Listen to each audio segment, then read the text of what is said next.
Good evening, everybody. Good evening. Welcome to the Sawalha-Adderleys. It's a somber evening. Mark and I were just settling down.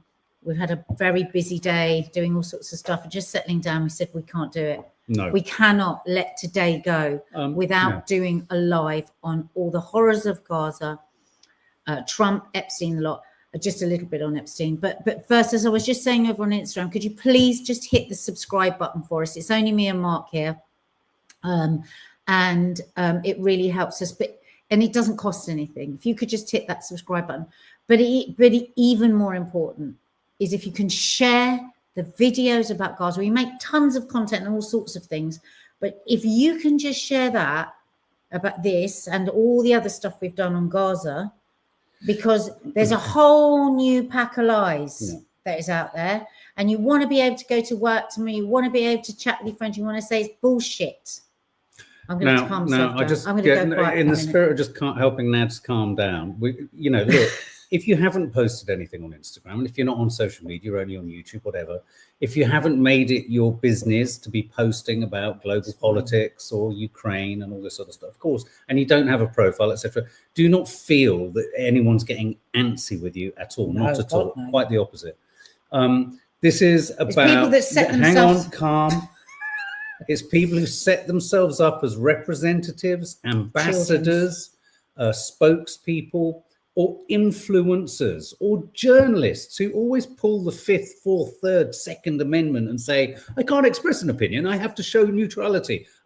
If you'd shown neutrality during World War II, you would have been no journalist worth anything. So the point I'm making here is we're going to talk about the rights and wrongs, the cowardliness or not, of David Beckham hiding, I would say, not posting, hiding two already written statements by UNICEF in his story. I thought you were going to let me calm down. No, I need to calm I'm just down. explaining them so they know what we're talking about. That's coming. Nads is now calming down. We have her on a heart machine. We have blood pressure being taken. We have a SWAT squad over there looking after. What we are also going to be talking about more seriously is we're going to be talking about Trump has obviously been opening his mouth. Starmer has sat alongside him looking like an absolute shocked animal, which I think was actually his best bet. That's what he had to do, and he sort of maintained a look of total perplexedness all day. So we're going to talk about some of the things that Trump said.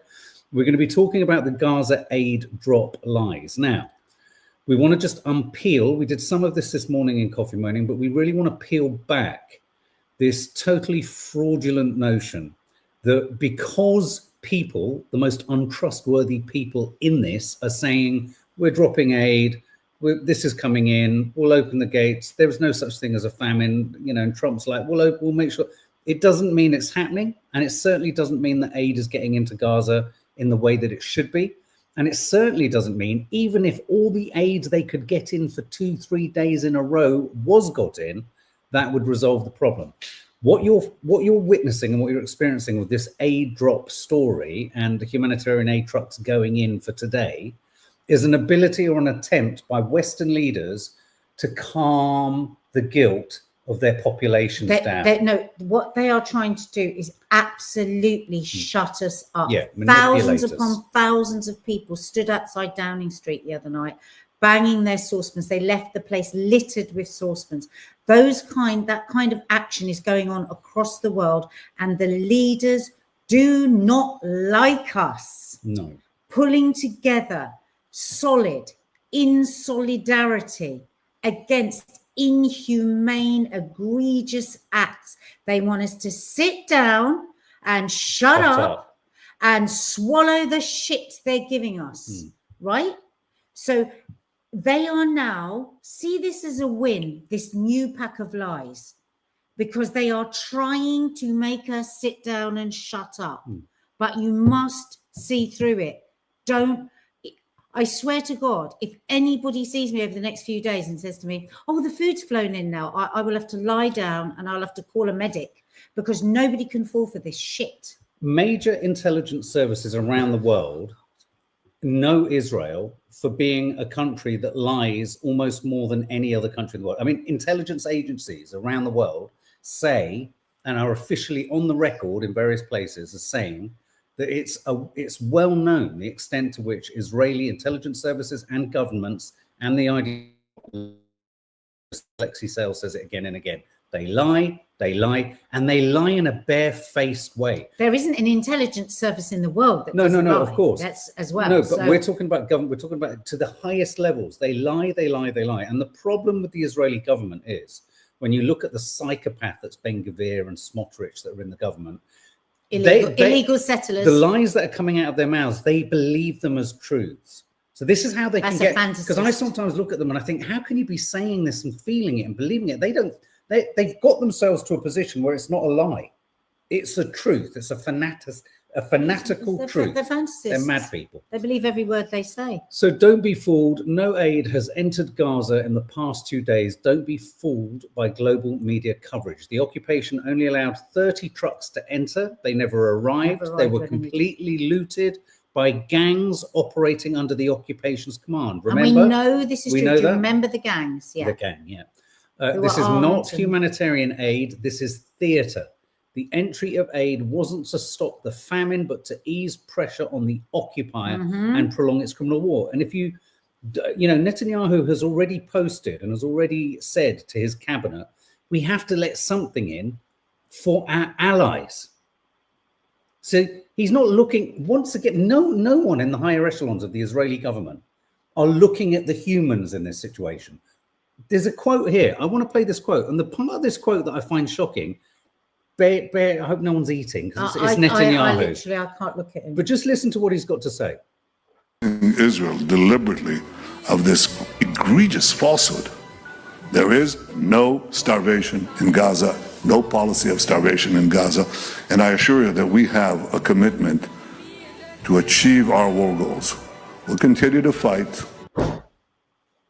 So stop accusing Israel deliberately of this egregious falsehood. Right, that. Stop accusing Israel of this egregious falsehood. So let's just pause for a minute. This man is such a psychopath and sociopath that the egregious act isn't tens of thousands of people about to die of hunger, man-made starvation, famine, bombs, the egregious torture. act is accusing Israel of it. Because when you hear that, I just have to remind people of when the arrest warrant was put out for him. And do you remember when he named it as a new brand of anti-Semitism? This is a new brand of anti-Semitism, and the new brand it was a kind of a slip of the tongue there, matey Flip, wasn't it? Because you are rebranding it. Constantly You're rebranding it to mean you and all your hoodlums, all your illegal settlers recognized in international law and Israeli law that they are illegal. You and your illegal settlers government are the new, you are anti-bloody Semitic. You are. He is the most anti-Semitic man on the planet. And if I saw him face, I would say, do you realize you are the most anti-Semitic individual? Don't care about your people. He is the biggest threat, not just to Israeli Jews. He is the biggest threat to Jewish people everywhere. And there are millions of Jews attesting to that. So, any newspaper want to come and call me anti-Semitic? I don't give a shit. Looking at we are not scared to say what we say. There is this idea that we have all got to keep our fucking mouths shut because Netanyahu's government can decide what is anti-Semitic and what isn't, and their governments are everywhere. I think you could definitively state that scientifically you could prove that this Israeli government has made the lives of Jewish people everywhere more dangerous and more vulnerable than any single thing that's happened bar the Second World War. So, that's the extent to which that's the damage he's caused. That is the reputational damage this man and his government have caused. If you want really good information on this, go to Jewish Voice for Peace. They are a brilliant group of people, and the Mates, and they write brilliant papers on this. And, it's not for us to say. We get this information from speaking and watching and reading Jewish people's opinions on Netanyahu. But on that, because we are in a situation where, unfortunately, if a Palestinian journalist reports on something, it's not believable. If a Palestinian health authority person reports on the number of deaths, it's not reliable.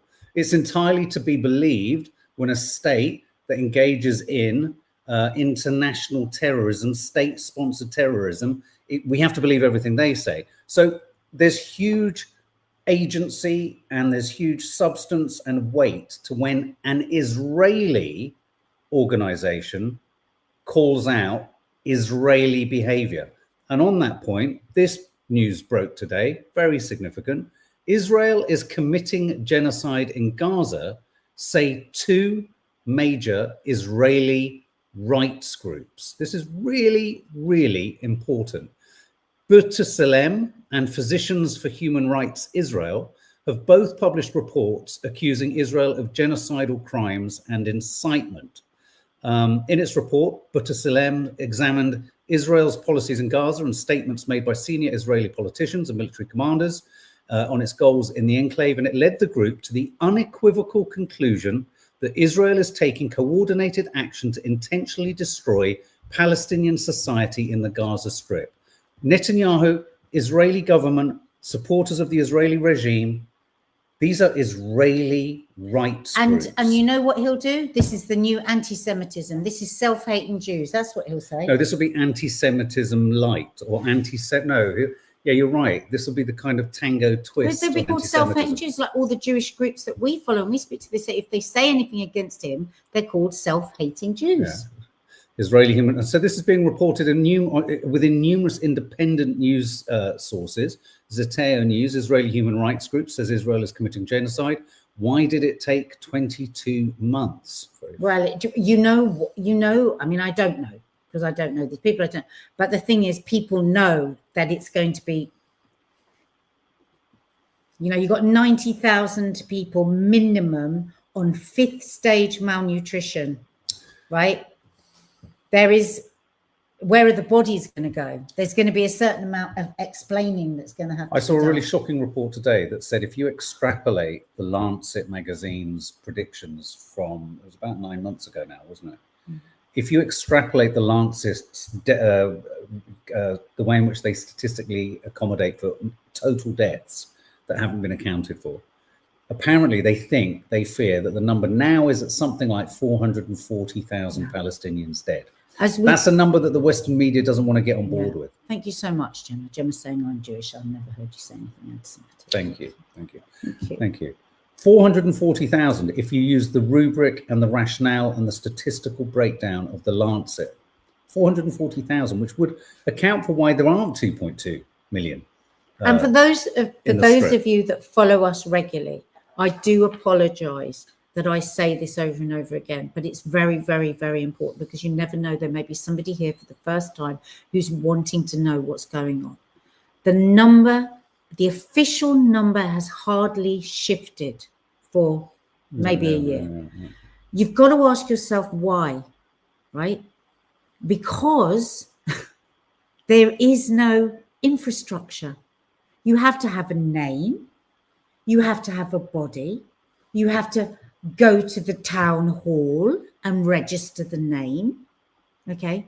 All of that possibility has been done away with a long time ago. High-rise apartments collapse down flat. People in them in every single apartment. Down. You ain't never going to know how many people will have died in these buildings. We are never going to know. There's no. And also, we've been told many times by arms experts, by the doctors, that these bombs obliterate children's bodies, so they can't be counted. Then there's all the children that are wandering around that haven't even been able to tell anybody that their entire family's been wiped out. So always know the numbers that we are given are a joke given to us by the IDF. Arsenal also says that the IOF are also secretly digging up and removing bodies from mass graves and removing the evidence. Now, look, I want to tell you The thing something. is, we've got so many photos, haven't we? Yeah. We've seen people in the graves with their hands tied behind their backs. I just want to say something about this. Everyone watches crime documentaries. Everyone sees those shows on Netflix, and everyone, the girls watch them. You know, there's a crime scene. They attempt to cover up a crime scene, and then the detectives have to get. What you're experiencing writ large here, and we're gonna. It's probably an opportune moment to show a clip from Sky News on board the Jordan Air Force aid drop. What Israel is doing here is they've committed the most appalling crime against humanity. The crime scene has been totally, prevented from any journalists or any objective eyes getting in to see it. Doesn't mean we haven't seen it. We have seen it, but we haven't been able to see it verified through any objective eyes. But more importantly than seeing it, no one has been allowed on the ground, and there is nothing left to examine. And what they're playing for, Israel, is time, because of course time means, I'm going to have to talk in really quite blunt terms. Bodies, they decompose, they disappear, they become more and more destroyed. Bones, they get shiny hotels and golden casinos built. Hang on. Bones get destroyed. The scenes of devastation of family houses and infrastructure and mosques and educative establishments where they've been blown down, if they've been bulldozed and removed, they're literally clearing a crime scene. Cleansing. That's why they won't let anyone in, and that's why they are having to complete the job. And this is where activists and people observing this crisis get really upset and distressed and worried, because for any cover-up to be successful, they have to complete the cover-up.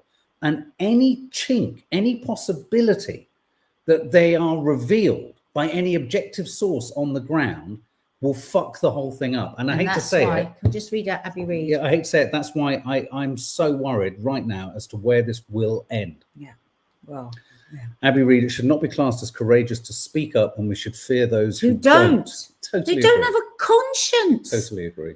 I mean, David Beckham is an ambassador for UNICEF. We're going to get to him. Let's just play this clip. This is the clip of Sky News on board. Listen to what she says.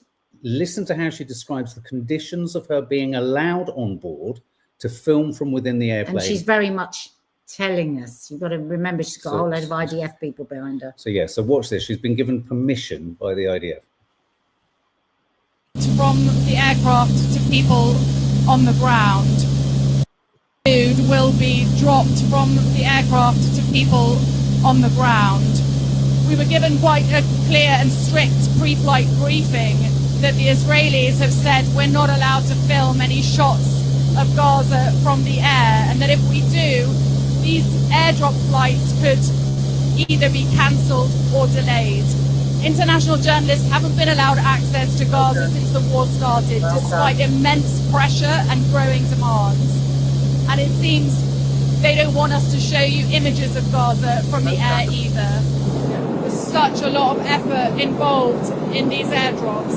They're just preparing the parachutes now for these pallets to be pushed out the ramp here. But to give you an idea of the effort involved, this is around 8 tons of aid. And in a lorry, you could move around 20 tons by road. We've been told that the aid drops were done over areas that weren't populated and there were very few people. Certainly we didn't see anyone from the air. The foreign nations know that this is a deeply flawed way of getting aid to people that really need it. It's dangerous, it's not accurate, and it can fall into the wrong hands. And we've been hearing from Palestinian sources in Gaza that that is already happening, that aid is being looted by gangs and hitting the black market. The aid drops like these, at a time of humanitarian catastrophe, are seen as a last resort, a desperate measure, an attempt to do something. Humanitarian catastrophe caused by the Israeli government's siege of Gaza. Never let it seep into your head. Oh, is this a drought? Is this no? So I bet she had to put that line, enormous effort. Oh, it's so, oh God, aren't the Israeli army amazing? That they've put, oh, look at the effort, they've got to put parachutes on and everything. Just let the fucking trucks through. Stop letting settlers put their children in front of the trucks so the trucks can't get through. Let the aid agencies that have been working very well for decades, because Israel has been starving them for decades, keeping them low on water and food. They were malnourished before any of this. Let them carry on doing what they can do. Because didums, we're not impressed or upset for them. What a huge effort it is to chuck it out of a bloody plane. She was, my God, she was good. Oh, she was incredible. Because she was incredibly restricted there. But if you don't want to hear it, you're not going to hear it. You're just going to hear, oh, what a huge effort. Isn't it amazing? Exactly. And fortunately, and this is a gross generalization to any Americans who are anti-Trump, there's a high bar of stupidity in a lot of these American leaders, a lot of the kind of, people in his administration. You can get stuff past them because they don't get irony, they don't get subtext. Thank you, Hanan. And I'm telling you now, the Israeli government is about as subtle as a fucking sledgehammer. They won't get that. But they're stupid. Hannah needs exactly over 100 charities saying the same thing. So what she's saying there is this is a drop in the ocean. It's highly ineffective. It's pointless. Yes, she said it's a gesture. Well, everything was said. Everything was said there. Because she would have had them all. Can you imagine the amount of people, PR people, there were around her? Yeah. They ain't going to just. Don't you think it's so funny that suddenly a journalist is allowed in? But they're not really. They're allowed in an airplane. They're as allowed in as they've ever been allowed in, haven't they? To see the parachutes, see how wonderful they are. Yes, dropping off only food. allowed in to see That's that. what I'm saying. Oh, I see what you mean. Right. So Donald Trump didn't have much of any meaning to say.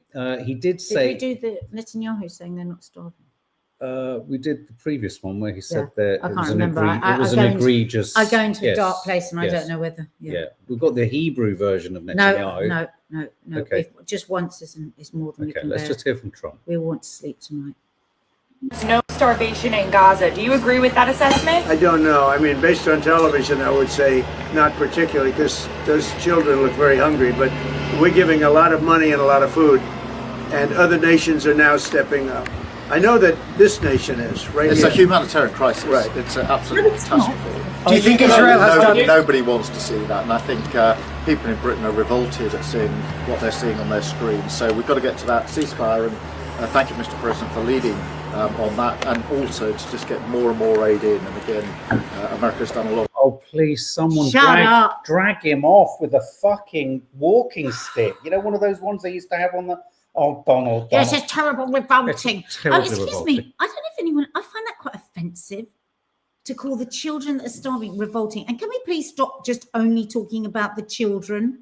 Yeah. There's a brilliant post by a doctor today, and he goes, so some of these celebrities are like creeping out now in their stories and saying, oh, the children, but even that, it's not actually. Mostly, it's babies. People You're not allowed to go above 7. I've noticed, because a 6-year-old can hold a stone. 2.5. It's so unforgivable. And like you said, what about the parents that have given the last scrap of biscuit? The parents that are starving, the parents that have to pack up and get displaced over and over again. The men of Gaza, the women of Gaza, the teenagers of Gaza, the children, the toddlers, and the babies. I don't remember. You creeps that you won't say anything. I don't remember. I don't remember. I don't remember there being a hierarchy in the same way as there is in Gaza with the, when they discovered the horrors at the end of World War II. I don't remember there being this hierarchy of awfulness. We're in a really curious kind of almost menu-like system, which is this is permissible, this is not. And when it comes to celebrities, and we're achingly moving towards the David Beckham story, there really is quite a spineless, hideously cowardly, fearful inability to just fucking say what's happening. The idea that you can only talk about a 6-month, 9-month, or 12-month-old baby, that's as far as it feels some of these fucking celebrities can go. And David Beckham, what he's done, he's posted 2 frames that are pre-written statements by UNICEF, generic statements. I'm going to pop them up, and he's plopped them onto his story. Missan Harriman yesterday posted an interview he did with the Middle East Eye where he called out David Beckham directly. He said, I'm going to say his name, David Beckham, you are an ambassador of UNICEF. He's got his knighthood now. Yesterday, he was posting pictures on his £14 million yacht. So he's got money. We know he's all right for money. Well, he's had a startling career. He's got a beautiful family. He's now a sir. Can he really sleep at night as a UNICEF ambassador and not put his face to even the statement? Not even on his precious feed? It's the feed, isn't it? People say that to me. People say, "I'm so brave for putting it on your feed." No. Or they say this, oh, you put it on your feed. Yes. I put it on my fucking feed because my feed is me, is it not? Yeah. You know, and I was so angry. The day before, I put up a post about Bob Geldof. And there was a lot of people underneath the post that were upset, and I understood it. And I actually did add something to my caption saying, listen, I know we're all hurt. We're all so hurt that these people that have spoken up for other people won't speak up. But when they do, when they come forward and they do, we use them like tools so that we can get the message out there. We don't celebrate them. I'm not going, wow, Bob Geldof is an amazing person. Oh, wow, I'm going to go and buy Bob Geldof's album or anything else he wants. If he's selling Irish cheese next week, I'm going to go and buy it because it's Bob Geldof. No, I'm not. I'm not going to celebrate him, but I'm going to use his voice and I'm going to finally applaud him. And you know what? At least he came out and he said it straight. Yeah, they're lying. Hang on, let me just finish. They're lying. The Israelis are lying, all of that. But I think that David Beckham got so tagged so many times yesterday after this interview, I could be wrong, that he then felt pushed to say something. This is my understanding, my feeling of it. And then he slips a little UNICEF quote into his stories. And I think it's cowardly. I mean, I was conflicted about Bob Geldof. I felt there are, and I just want to say, I hope I'm not treading on toes, but I need to say this. I feel there was a cynicism in when he made the statement because he's got a musical out, and he'll probably be getting backlash on that. It was also the anniversary of Live Aid, which made it also feel like, why time it now? We've been in this for 2 years. But do you think he was being interviewed about Live Aid? But my point that I do want to make is, I am not going to suddenly think, oh, Bob Geldof is great because he said anything. But what I do feel about Bob Geldof versus Beckham is that he put his own voice to it. And in this digital age where it's all about what you post, what you say, the longevity, and how that can haunt you or stay with you or not. And this is the point, because the horror story is going to haunt everyone who's engaged, all the IDF troops, everyone who's posted all the horror.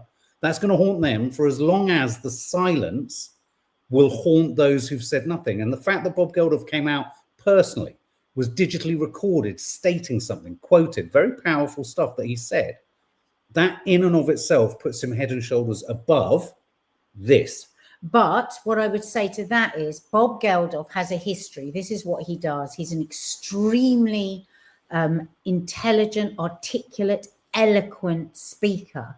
Then don't be part of UNICEF. So I wouldn't expect anything like that. But to just put your face on your feed. I'm sorry, don't be a representative. No, I disagree. Because no, I'm not asking for the same as Bob Geldof, because it's you. No, I'm not asking you. A big statement or anything, but a massive, great big interview or anything like that, because he's never done that sort of thing, David.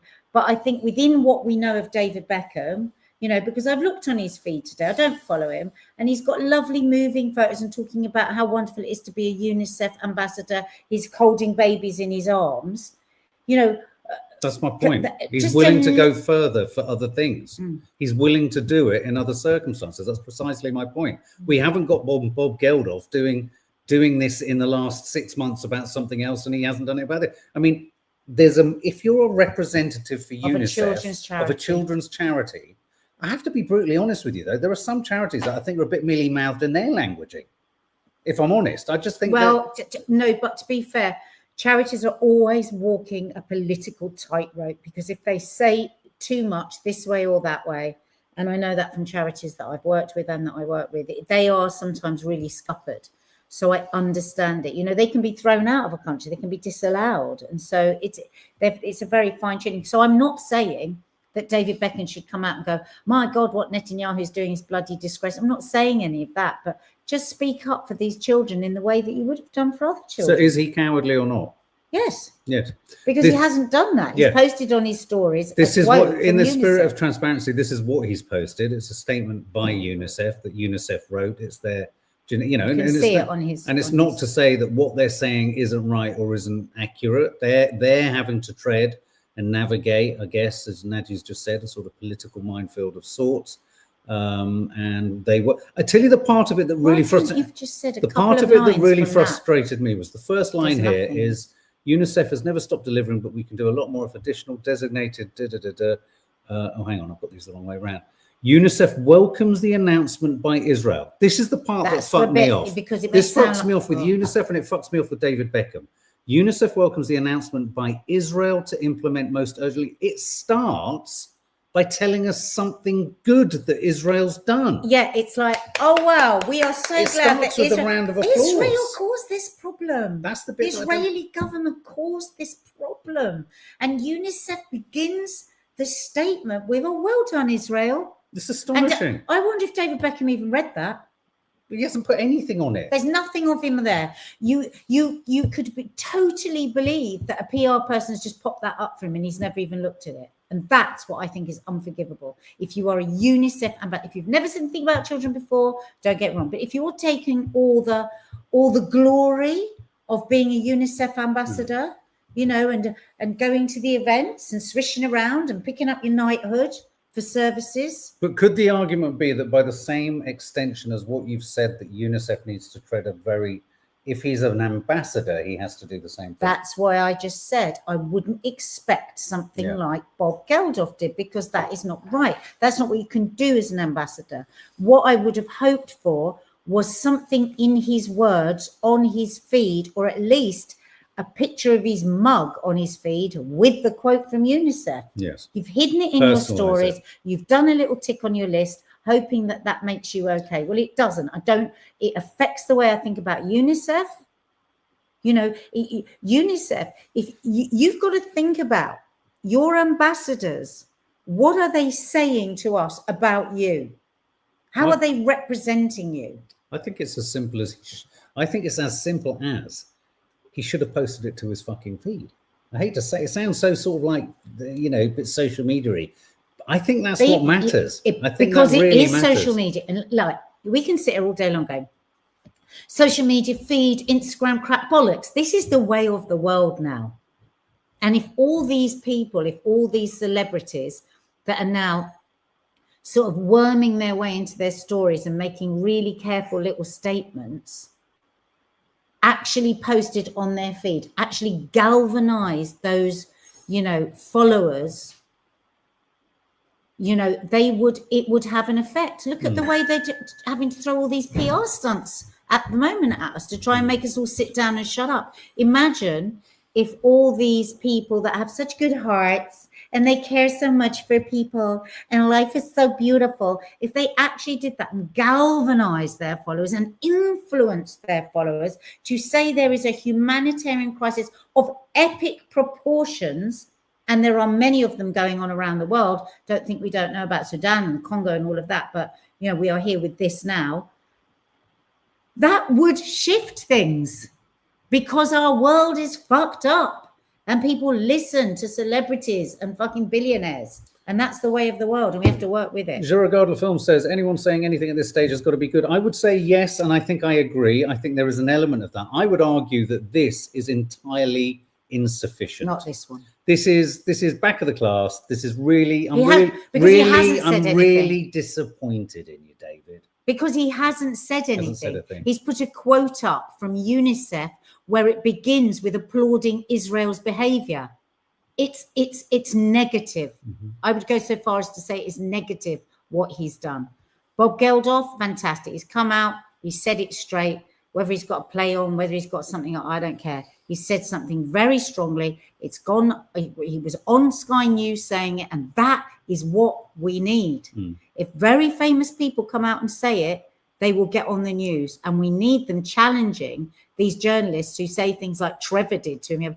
Oh, you're saying the Israeli government is lying? Yeah, they're lying, he said. That's what we... And we come full circle round again to Israel lies. Like most countries, all countries lie. But the part of the whole equation, the part of the whole equation that really frustrates me is that of all the countries in the world, the only one you're not allowed to say lies is Israel. And the bit that's smart about that is they probably lie more than anyone else. UNICEF ambassadors seem like a token gesture if a statement can be put up on one of their platforms, says Paula Farron. Maybe we should talk, Farida, hi Farida, maybe we should talk more about the great celebs who've spoken out from the beginning. It might overshadow the silent ones and give a positive effect. Yeah, well, yes, absolutely. I mean, you know, but case in point. But none of the really rich ones that can afford to lose work. I saw Florence Pugh came out 3 days ago, saying, well, and who's that amazing girl from the Irish? So what's many. her name? She's from she's right up front. Denise Gough. Denise Gough. It's astonishing. She has no, but I'm also thinking of the girl from what was that show that we all watched in the pandemic where there was loads of sex? Somebody's going to tell me in a minute. In other news, the Netherlands. Sorry, I can't. Dutch intelligence report identifies Israel. Nicola Coughlan, thank you so much, Nicola Coughlan. Oh, amazing. Right. Dutch intelligence report identifies Israel as a foreign threat for first time. Think about that. Other countries now consider Israel to be a foreign threat, intelligence threat to them. So that's intriguing. You know, it's not going well for Israel. In other news, Israel jails soldiers for refusing to return to Gaza after they killed children. This is an awful story. One of the soldiers talks about having been ordered to shoot a mother and her 2 children. And then when they refused to, they because of post-traumatic stress, they couldn't go back. They couldn't do the same again. They couldn't be asked to do the same again. I'm not sitting here with any shred of sympathy for them, but you know, you think, oh my God, this is how brutal the system is. This is how brutal the situation is for these troops, and the orders are coming from on up high. This idea that it's just accidental is nonsense. Listen, these are kids. Many of them are 18-year-olds that have got no choice but to go into the IDF, and if they don't go into the IDF, they are put in prison. And they are being asked to kill people that are standing there starving with no fucking gun in their hands. That's why I'm telling you now, the numbers on that will be so much bigger than we will ever know. On what? It's soldiers refusing to go back. Yes. Reservists not turning up. I mean, we hear about it, don't we? It's sort of leaking through, but that will be it'll be like the Vietnam story. And let's not forget, most of the most meaningful films that came out of Hollywood about the Vietnam War were always about the psychological torpor and torture. Exactly. And we are going to be seeing that. And you're going to be seeing the same with Israeli soldiers. But of course, where's the precedent taken? It's interesting, isn't it, that we get lots of Hollywood films about how traumatic it was for American troops. But do we ever see films about how traumatic it was for the Vietnamese? Oh, that's interesting. I've never had a film from that perspective, actually. In other news, the Handler was some of the crew members have been returned to their countries. 2 or 3, I think, are on hunger strike. I know one of them has refused to sign all the papers that the Israeli government forced them to sign. This is the Gaza flotilla ship that was hijacked on the high seas at the weekend. We were live when it happened. But in big news, the Gaza Freedom Flotilla made a huge announcement today off the back of some of the Handler being freed. Shall I play it? It probably makes more sense just to play and I this do clip. want to read out because so many people are sharing and talking about somebody there saying breaking news that Keir Starmer is announcing Palestine. Just saw a breaking news. I'll have a look. Okay, I'm going to play this. This is I forget his name. Is it Theo Basiga? So has many boats We call it Global Sumud Flotilla, and we're inviting every single person in this world to join us. The largest Gaza flotilla since 2007 has been announced here in London, with dozens of ships expected to sail and over 40 countries involved to break the siege. Palestinians face mass starvation and medical collapse, and just after Israel illegally intercepted the Alhamdulillah and Madleen boats. Organisers say the time to act is now. We now are preparing a mission of dozens of boats this season to go together along with mass mobilizations in the cities to break the siege and to create this humanitarian corridor that the people, Palestinian people in Gaza, so desperately need. So we are calling everyone to mobilize. We are calling this initiative the Global Sumud Flotilla, because it's bringing people of many initiatives together: the Global March to Gaza, the Sumud Convoy, the Nusantara Coalition, and organizers that you've seen on both missions before, organizing and being on the boats, people that got intercepted, that you cheered for on previous missions. We are building together a movement to actually make a difference. 2 million people, around 1 million children in Gaza, are facing extermination right now. And sorry, he's out of sync, and it's just I'm just going to pull that down. And on that, I just think that was so perfectly timed, because Emma Staple was saying, I just feel so disappointed in humanity. Don't feel disappointed in the leaders of the world, because actually I've never felt the power of humanity more strongly than I have since Gaza, because the amount of people that are horrified by this, that are putting themselves on the line for this, actually does. And they are, I mean, they are the extreme beauty of that, aren't they? These people, over and over again, with a smile, with a peaceful attitude, bravery beyond anything. Well, imagine that, 40 ships, that would be amazing. Like Nora Doyle says, okay, the reason I think this is really, really significant, I mean, obviously it's a multiplication of effort and a multiplication of humanitarians and aid and everything else. But beyond that, I've got the reason I get goosebumps about it is everyone taking part in this 40 ships, or however many ships that could go, is it 40 nations and 70 ships? That's a big flotilla. That is a much, much bigger beast for the IDF and the Israeli authorities to deal with. That's much more unmanageable. It's much more insurmountable. And I think what could happen here is this could, forget the Greta Thunberg one, this has all been part of building the profile, building the momentum, if you like, to get to this point. This has the potentiality to become quite a major problem, not just for Israel, but for all the Western governments too. Because if you've got that many going and that many ships, and anything untoward happens to them, you're in a really bad. Let's just put it in. It's going to be very difficult. I mean, they're going to have to bring out the Navy. They're going to have to. It's. Yeah. Oh God. Now this is interesting. Is this breaking news right now? Well, I'm just trying to see. 9:30. Trump gives Starmer green light to recognise Palestinian state. Donald Trump has removed a key obstacle to secure Starmer officially recognising a Palestinian state as the Prime Minister prepares to discuss it. So he's obviously had the chat with him. The president, seen as one of Israel's strongest supporters, signalled the US would not object to such a move, which has to be. Now, what's that game? What is that game? Is he just trying, because he knows he's going to make it into the Gaza Riviera anyway, and he wants to look magnificent? I just think, you know what? I hate to say it, he's a classic narcissist. He says whatever the person in front of him wants to hear. Well, that's what we've always said. He'll he just goes, yes, suddenly you think, oh, he's on our side, but that's only because he's talking to someone who's kind of not as bad as him. And the Scaramucci that worked with him said, he says that's what he does. He goes, watch this, I'm just going to go and lie to all of them. Right, there you go. So he's going to lie to them. Probably just said it just so he can get back to the golf course. Well, I don't want to end us on a downer, and I do want to read a few of your comments, but I just want to share with you something Al Jazeera was reporting an hour ago. Hang on, this was the line we didn't get. Asked if Trump agreed with Netanyahu's extraordinary claim on Monday that nobody is starving in Gaza, Trump said, based on television, I was saying not particularly. We showed that. No, hang on, there was another bit that was, hang on. There's a real starvation, you can't fake it. He didn't say that in that clip, did he? No, you said that in the There's real starvation, you can't fake it. Yeah, but he'll have said that in there. There's real starvation. You can't fake that. You know, I mean, he's not holding any. Listen. Oh my God, no, Listen, but but listen. so offensive. Lindsey Graham says every single child that starves in Gaza is because of Hamas. It's a simple rubric. None of these fuckers think it's anything other than Hamas.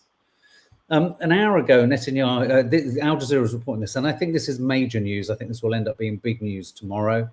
Netanyahu, according to Haaretz, the Israeli news outlet, Israel's Netanyahu is planning to present to his cabinet, his government, this week, plans to annex areas of Gaza. The move is an attempt to keep the far-right finance minister Smotrich from leaving the coalition government. You know, him and Ben Gvir, the rabid kind of eyes on stalks chaps. The plan to annex Gaza, which essentially means they'll go in and they won't move from certain parts of Gaza that they already control. I know for some it will be like, well, you're splitting hairs, they're already there. But this is the day after the invasion. This is whatever the plan is for the future of the Gaza Strip. Annexation of a country means they take ownership of it. That means the Gaza Strip is no longer the Gaza Strip. It will be the Gaza bit at the bottom. And basically, this plan has already received, it reminded me listening to him agreeing to Starmer, it's received a green light from the Trump administration.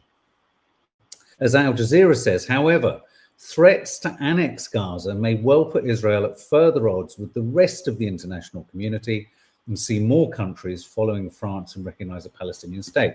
I've got a horrible feeling that the Palestinian state in the Gaza Strip is just going to be Rafah. The rest of it's going to go. I think that's how we're going to come out of this. There's going to be a massive concentration of the rest of the population just in the southern Gaza. So there you go, guys. Leaders of the world. We need to change the leaders of the world, do we not? We really do. Guys, thank you so much. We are exhausted. Yeah, we go from morning till Epstein. night. If you can hit the subscribe button and share this video, that would be amazing. Oh, Emma's just gifted 10 memberships. Oh, that's so That's kind. very kind of you, Emma. And anyone who's just received them, We actually did an hour of membership. Go to the tonight. Sunday show playlist and you'll be able to watch tonight's show. Yeah. Wow. Okay. God. All right. Yeah. Don't know what. Yeah. I just floored. Just floored by it all. Let's get more boats on the. Would you go on one of those boats? I'd so love to go on one of those boats. Yeah, so would I. I'd like to. I would so love to be brave enough, but I'd be useless. You've got to know what your gifts are, really, haven't you? And I might go. I'd like to film, and we could keep feeding the footage out. I mean, you know, I know they're filming bits, but actually filming it as a kind of from you used to do inception. that kind of stuff, didn't you? Filming it from inception. Okay, guys, that's it. We'll see you tomorrow morning. Yeah, love you lots, guys. Bye. Sleep well.